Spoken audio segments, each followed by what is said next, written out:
Assalamualaikum, terima kasih sudah mampir di channel ini. Pada video kali ini kita akan coba ngebahas tentang kehamilan pada trimester ketiga.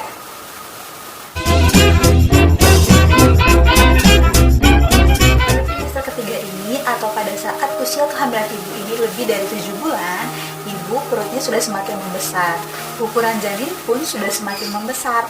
Pada trimester ketiga ini, berat janin itu sudah lebih dari 1 kg. Ibu sering merasakan pegal, nyeri perut di bagian bawah. Pada trimester ketiga ini, ibu juga sudah mulai merasakan cegukan pada janin. Nanti kita bahas ya antara perbedaan gerakan janin sama cegukan pada janin. Pada trimester ketiga ini, bayi sudah mampu merespons suara dengan sangat baik.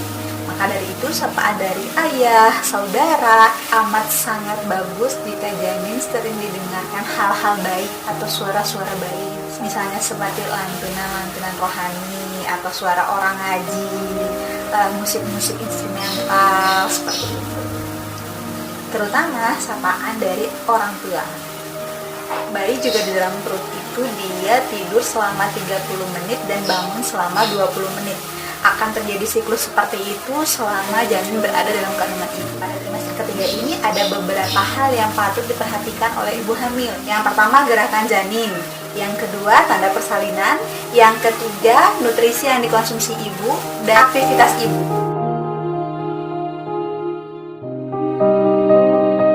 Semakin besar usia kehamilan ibu, semakin jelas pula gerakan yang dirasakan seorang ibu. Karena salah satu kesejahteraan janin itu dapat kita ketahui dengan gerakan janin tersebut.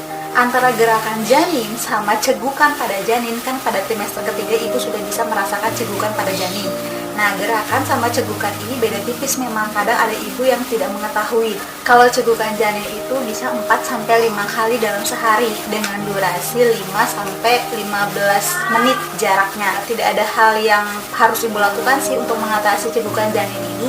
Nanti bakal hilang dengan sendirinya kok. Sedangkan kalau gerakan janin, ibu dapat menghitungnya dengan cara misalnya dalam 10 menit. Paling tidak dalam 10 menit janin itu bergerak 1 kali.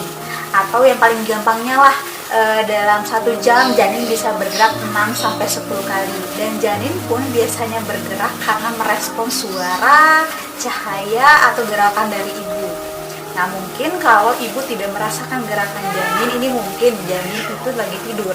Tapi kalau misalnya ibu ragu, gerakan janinnya kok tidak ada, digerakkan perutnya atau dengan suara. Misalnya ambil mangkuk sama sendok, ibu pukul seperti tukang bakso, nanti janin bisa merespons suaranya itu.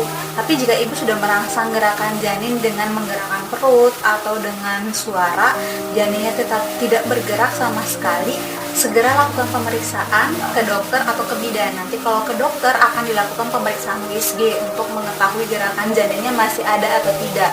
Kalau ke bidan, minimal itu akan kita ketahui denyut jantung janinnya masih ada atau tidak, seperti itu. Kemudian makanan. Kalau untuk frekuensi makan pada trimester ketiga ini lebih seringnya karena pertumbuhan janin pada trimester ketiga ini pun lebih cepat. Kenaikan berat badan pada trimester ketiga setiap bulannya itu cukup 1-1,5 kg saja. Kenaikan berat badan 1 kg saja per bulan itu sudah cukup kok bagi ibu hamil pada trimester ketiga. Kemudian kebutuhan air pada trimester ketiga bagi ibu dan janin ini lebih banyak. Maka dari itu disarankan ibu lebih banyak konsumsi minum air putih pada trimester ketiga. Kemudian yang perlu diperhatikan pada trimester ketiga ini juga aktivitas ibu. Nah, pada trimester ketiga jalan jauh atau melakukan perjalanan jauh, apalagi menggunakan pesawat, itu harus dikurangi karena ditakutkan terjadi persalinan di jalan. Nah, repot juga tuh kalau terjadi persalinan di jalan.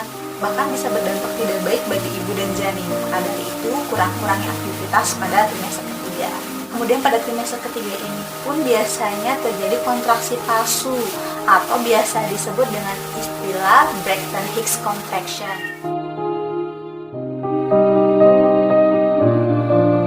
Kalau kontraksi palsu ini munculnya kadang-kadang, tidak sering. Misalnya pagi hilang, siang hilang, sore hilang. Kontraksi menjelang persalinan itu dia munculnya beraturan, misalnya 1 jam 1 kali, 30 menit 1 kali, 15 menit 1 kali, 10 menit 1 kali, bahkan lebih sering 5 menit 1 kali, bahkan sampai dengan 2 menit 1 kali.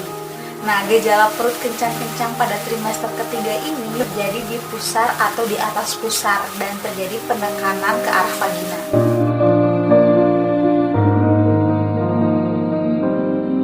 Nah, kemarin juga ada teman saya yang nanya, kok kata bidannya kepala bayi saya belum masuk panggul? Normalnya kepala janin masuk atas panggul itu pada usia kehamilan 35 atau 36 minggu atau menjelang persalinan. Nah, pada hamil pertama biasanya itu menjelang persalinan baru masuk panggul. Memang syarat untuk melahirkan normal itu salah satunya kepala masuk panggul. Misalnya nih sudah menjelang hari persalinan, kok kepala bayinya juga belum masuk panggul? Nah, itu juga perlu dievaluasi. Apakah kepala janin ini berada di bawah atau lintang atau sungsang? Kemudian apakah panggul ibunya ini juga sempit? Nah, penting itu pada saat kontrol ibu mengetahui hal tersebut. Posisi ari-ari juga penting untuk mengetahui ibu apakah bisa lahiran normal atau tidak.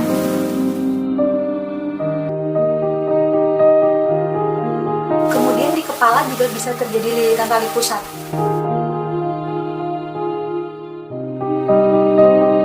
Tali yang menghubungkan ari-ari dengan bayi terjadi lilitan di leher.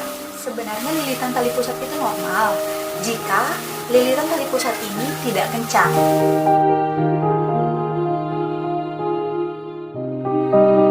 Perlu dilakukan pemeriksaan USG kepada dokter. Nah, nanti dokter ini yang periksa apakah lilitan tali pusat ini normal apa tidak, kencang atau tidak. Itu cuma bisa dilihat menggunakan USG.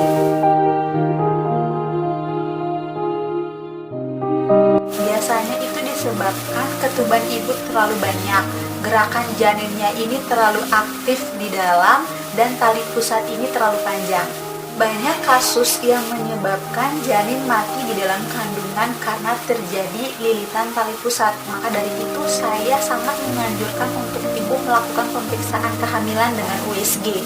Selain mengetahui tanda gejala janin berada di kandungan ini apakah normal atau tidak, keadaan janin di dalam kandungan ini normal atau tidak, posisi janin dalam kandungan ini normal atau tidak, posisi plasenta di dalam janin ini berada di atas atau di bawah. USG ini dapat mendeteksi sedini mungkin lilitan tali pusat. Nah, dengan melakukan pemeriksaan USG, ibu ini bisa mengetahui apakah dirinya bisa melakukan persalinan normal atau tidak. Seperti itu. Kalau misalnya menjelang HPL atau hari persalinan ini belum ada kontraksi, HPL kan kita ambil usia kehamilan 40 minggu nih, belum ada kontraksi juga, ada beberapa kiat yang bisa digunakan untuk memancing kontraksi secara alami menjelang proses persalinan.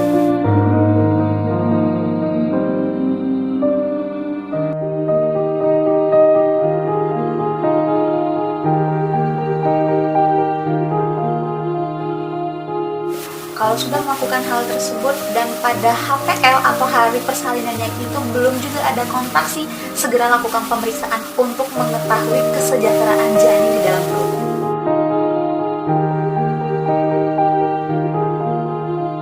Biasanya kontraksi kehamilan ini terjadi pada usia kehamilan di atas 37, 38, 39, dan 40 minggu.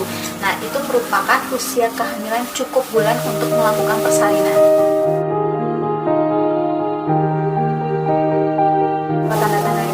Sakit perut menjalar ke pinggang yang secara terus-menerus dan beraturan, keluar lendir campur darah, keluar air dari jalan lahir. Kalau ibu sudah merasakan tanda-tanda seperti ini, ibu bisa periksa ke puskesmas atau ke rumah sakit untuk mengetahui apakah ada bukaan atau belum pada jalan lahir ibu. Cukup itu saja video kita kali ini. Sampai jumpa di video berikutnya. Dadah!